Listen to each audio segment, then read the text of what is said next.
Yeah, so all of us here, Mr. Obadia's, I'm not familiar with the late, but I will call him Mr. Obadia. We are Mr. Obadia's children before you. And yeah, so the rest, others will join us. We have a brother who's traveling in and landing tomorrow, and he'll be part of us in the rest of the ceremonies. So if you may, you will go back and take your seats. I want to thank all of you for honoring us and being here to comfort us. I also want to thank you for the great words that have been spoken here about our dad. From every speaker, from the Speaker of Parliament to the Deputy and also the clergy, they have mentioned words that really describe our dad. And I was reading through the tributes, and then you could tell that dad has been a man, one of a kind. Many people refer to him as a trailblazer, first among his equals, and he's done so much that we, as rightly said, the shoes we have so big to fill. But well, we don't have to fill his shoes; we'll chart our path. But we really thank God for the life He has given him. I knew that on a day like this it would be tough, so I had to write down what I have to say.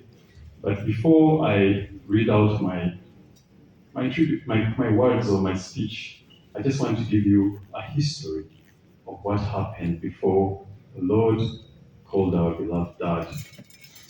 And on Monday, I was driving with my lovely wife Diana to pick up our kids from school, and then I received a call from Colin.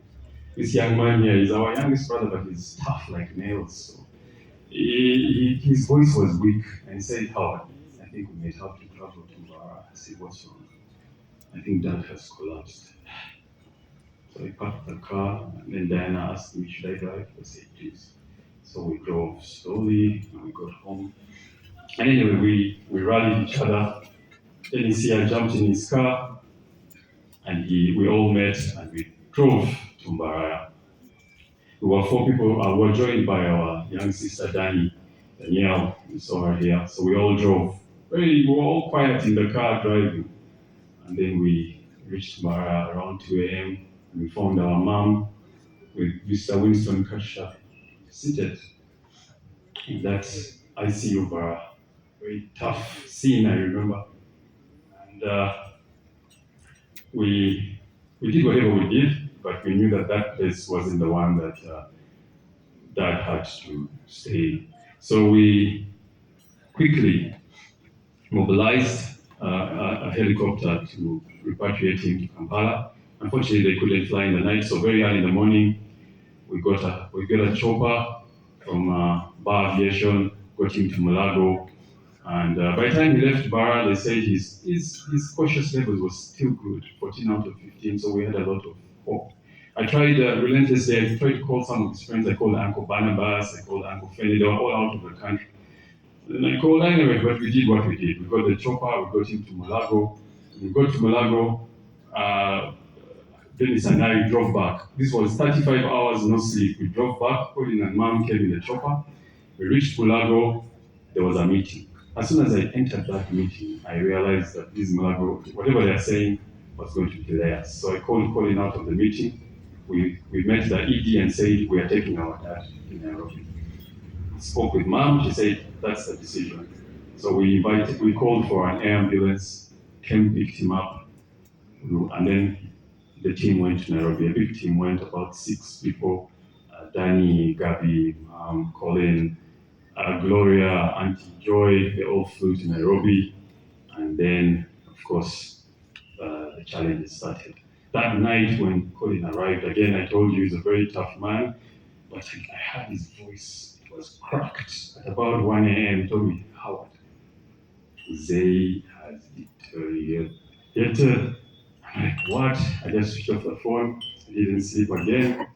Anyway, we went down the downward spiral from there until we were told that after the scan that Dad was brain dead. And they said everything else was cool, but it was finished. So I called the specialist. I said, I want to speak to the specialist. And I asked the specialist, I want you to give us comfort as a family. If we had brought Dad earlier, what would you have done? And the specialist was very clear. Say this kind of situation happens in three ways. The first third is critical. There's no recovery. The other third might recover but become a vegetable. The final third could recover, very lucky, but they'll be disabled. And they said, unfortunately, your dad was in the first third. So even if this had happened at the doorstep of Aga Khan, we would not have saved him. So you take comfort that it was his time. So that is exactly what happened. And we are here today. So thank you for everyone who did their best. I know Uncle Fenya was in Dubai, but he was calling relentlessly. Uncle Apple, anyway, the whole family was distraught. Because as you were told, that was not only our father, but he was the head of our clan, head of the Rushambuza family. He was basically a man who was needed by so many people. But his time came, and we're here to bid farewell. So, time for my